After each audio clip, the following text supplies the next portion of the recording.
Hello everyone and welcome inside the CSM studios for yet another edition of SportsCenter. Brandon Booth, Matt DiNicolantonio along with you. And Matt, a big game in the city of brotherly love last night. After breaking the news that former ace Ricky Romero would be starting the season in single A ball, the Jays were facing the Rays today. It's the final week of spring training with opening day at Rogers Center less than a week away.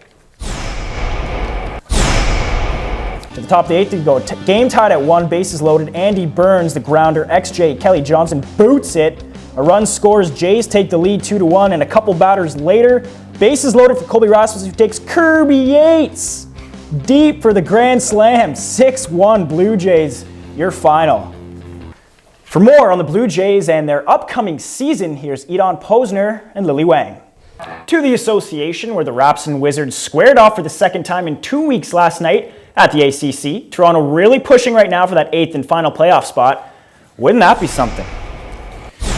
To the third, Kyle Lowry, Jonas Valanciunas, and he gets a nice flush. Then it's Lowry from downtown, all of a sudden tie game. Washington responds, going on a 13-5 run led by Beal, 18 points after 3. Wizards up by 9. Well, the only all-Canadian matchup of the playoffs has already made for some fantastic hockey thus far, and it's definitely safe to say that the rivalry created in this series will be carried forward into future seasons. Montreal, though, down 2-1 heading into Game 4. Early second, Tanis DeSuban, the Norris Trophy candidate, roofs his 4th career playoff goal, and it's 1-0 Montreal. Just a minute later, though, Jeff Halpern to Alex Galchenyuk springs in on the breakaway, and he roofs his 1st career playoff goal, and that's 2-0 for the Habs. The MLS season is upon us, and after some questionable moves in the offseason, Albert Vartanian takes a look at just what may be in store for the Toronto FC this year. Just as the Blue Jays appeared to be getting into the swing of things, they completely botched yet another series to their divisional foes, the New York Yankees, on the weekend. And with a 3-game set coming up against the Rays, Otto Lacani takes a closer look at just how crucial divisional matchups are from here on in.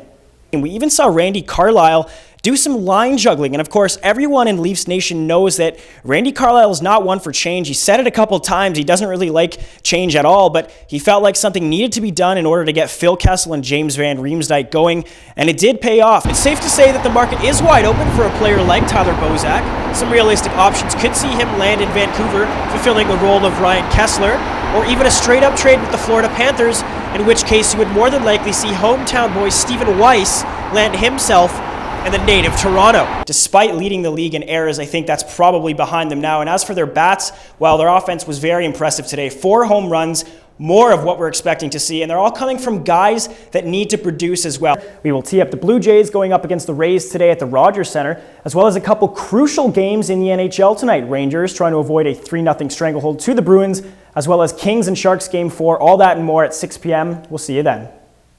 Well, as soon as Tim Leiweke inked a deal to sign on as the new CEO of MLSE, questions immediately circulated about the future of Raptors GM Brian Colangelo. But all questions have been put to rest, as earlier today it was made official Colangelo is no longer the general manager of the Raps.